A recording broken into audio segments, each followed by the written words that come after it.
존경하고 사랑하는 우리 구독자 여러분 반갑습니다. 여러분의 천만 라디오 천혜자입니다.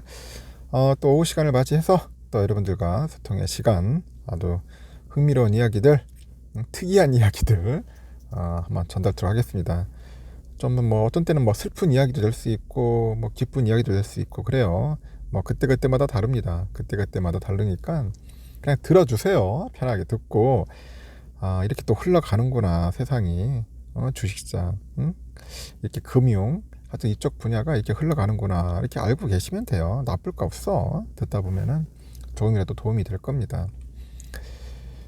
삼성증권이 뭐 지난해 보니까 영국의 그 런던 거래소에 이제 최초로 상장한 그 한국지수 기초 3배짜리 레버리지 상품에 희비가 엇걸렸다 합니다. 야, 3배짜리 레버리지네요. 연초 이후에 이제 코스피 지수가 반등을 하면서 숏 상품 수익률은 급락을 했는데 롱 상품 수익률은 수직 상승을 했다고 합니다. 지금 보니까 연초 이후에 이제 코스피 지수가 이제 반등을 하다 보니 이제 숏 상품 수익률은 급락을 했는데 롱 상품이죠, 롱. 이 롱 상품의 그 수익률은 수직 상승을 했다고 하네요.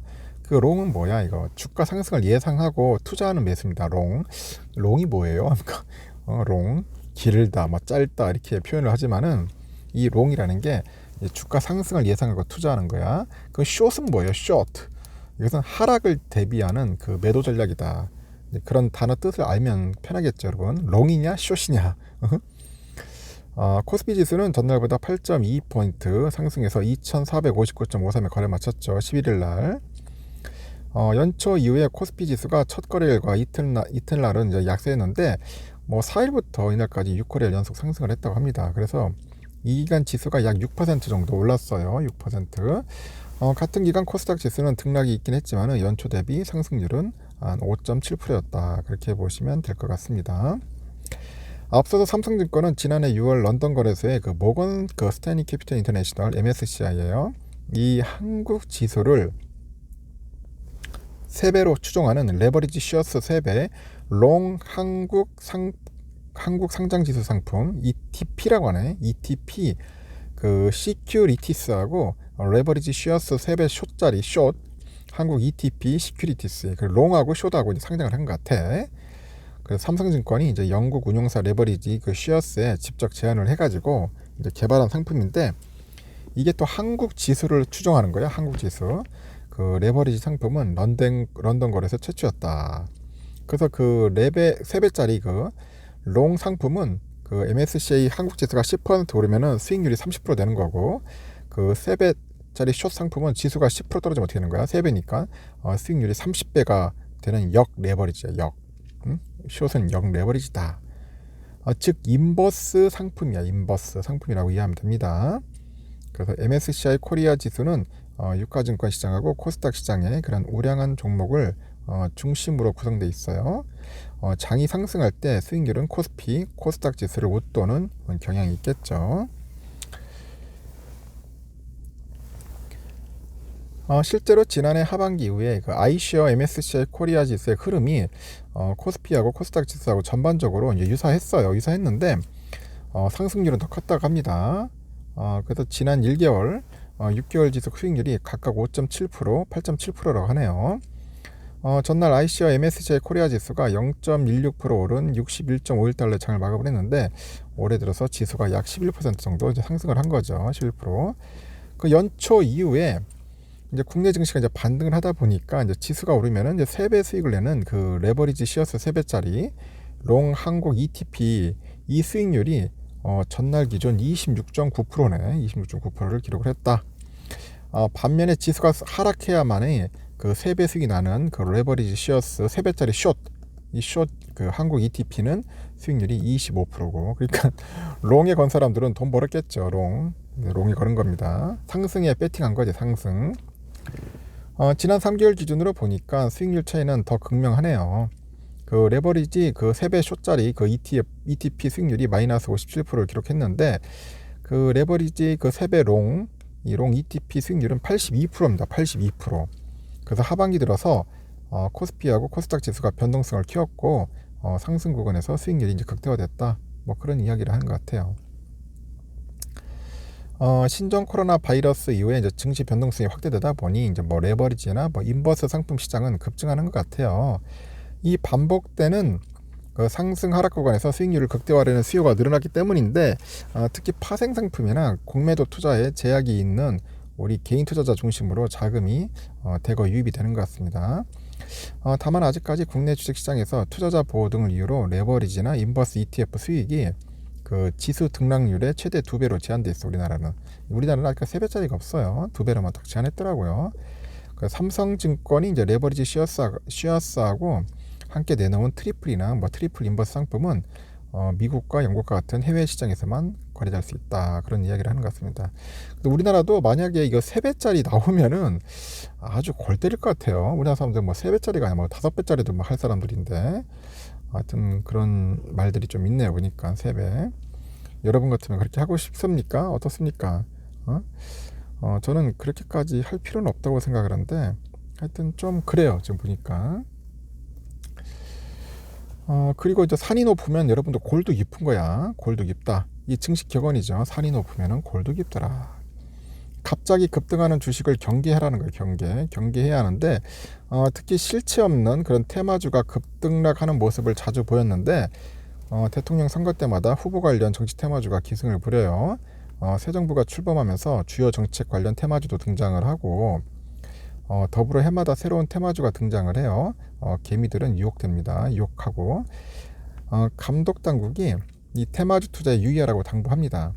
주가 과열을 방지하기 위해서 다양한 시스템도 마련했는데, 주가 급락에 있다는 피해는 줄어들지 않죠.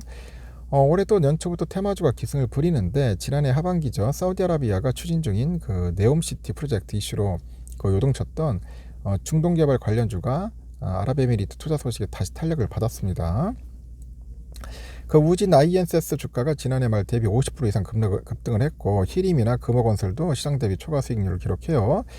지난해 말 북한의 무인기가 서울영공을 침투한 이후로 뭐 한컴위드나 뭐 JC연 그 시스템 등 이 드론 관련주가 이제 시장에서 주목받더라고. 일종의 테마주죠.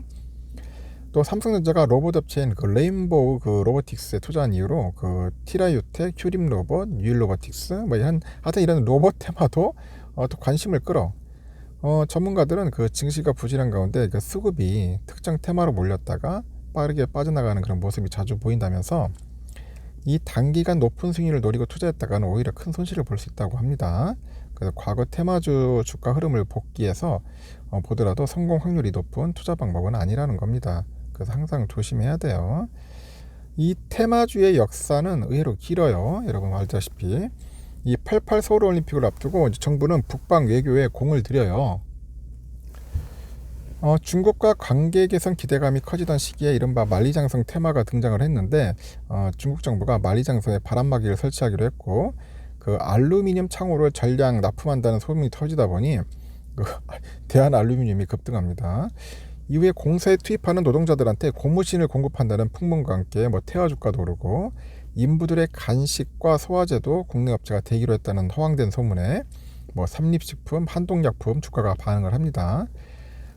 대한알루미늄하고 태화는 각각 2001년 3월하고 1995년 5월 증시에 퇴출당했죠. 그 이후로 다양한 테마가 등장을 했는데, 뭐 대통령 선거나 뭐 총선이죠. 이거 앞두고 이제 정치 테마주 열풍이 또 거세게 부풀더라고. 이 대선 테마주는 기업의 경영진이나 지배주주가 학연, 지연, 혈연 뭐 이렇게 유력 대통령 후보와 관련이 있다고 여기면 가격이 급등락을 보입니다. 2007년 12월이죠. 17대 대선 앞두고 국내 증시에서 그 4대강 테마가 개인 투자자들 유혹 현혹하죠. 그때 이화공영 주가가 2007년 8월부터 12월까지 4개월 만에 26배 증가해. 26배. 26배. 수정주가 기준으로 1,000원 수준에 머물렀던 주가가 25,000원에 돌파했고, 같은 기간 특수건설 주가도 6배 이상 오르고, 이 4대강 사업을 약속한 이명박 한나라당 후보가 대통령에 당선되고 난 후 테마주는 급락을 합니다. 이렇게 이화공영 주가는 선거 직후부터 같은 날 말까지 76%나 이제 급락을 합니다. 상대적으로 오름폭이 적었던 특수건설 주가도 고점 대비 64% 떨어지죠. 아주 흥미로운 사실들이 많아요. 이명박 전 대통령 재임 동안에 이화공영 매출이 700억 원 안팎에 머물렀는데, 영업이익도 4억에서 8억 수준이에요. 근데 정부가 4대강 정비 사업 추진했지만은 이화 공영 실적은 변동폭이 크지 않았고 이전 대통령 재임 4년차 2012년 말 주가는 테마 등장 이전 수준으로 떨어집니다. 18대 대선과 19대 대선을 앞둔 시기에도 어김없이 정치 테마주가 등장했는데 박근혜 전 대통령 공약 그 가운데 하나였던 저출산 문제 해결 기대로 아가방 주가가 1년 만에 10배 오르고 2010년 말 2,100원이었던 머물렀던 주가가 2012년 1월 22,000원을 넘어요. 사상 최고가를 기록한 이후 주가는 3년 만에 82% 하락을 했고 19대 선거를 앞두고 정책보다 문재인 그 더불어민주당 후보 관련주도 주목받고 여기 학연 또는 지연이 있는 기업 주가가 급등합니다. 여기 보니까 여성 의류 브랜드 업체 대연은 연관 없는 그 사진 한 장에 주가 급등해요. 당시 경영진 가운데 한 명이 문재인 전 대통령과 함께 등산하고 찍은 사진이 퍼지다 보니 그 대연은 정치 테마주로 분류됐고 한 달 만에 주가가 3배 올랐는데 해당 사진 속 인물이 대연 경영진이 아닌 것으로 밝혀지면서 주가는 급락합니다. 이렇게 대연 주가 급등락은 정치 테마주에 대한 묻지마 투자의 대표적인 사례다. 하여튼 이렇습니다, 여러분들. 테마주 항상 조심하셔야 돼요. 여기까지 하겠습니다. 하여튼 재밌습니다. 끝까지 웃는 테마주는 없다는 겁니다. 참고하시고 나중에 저녁 시간에 봬요.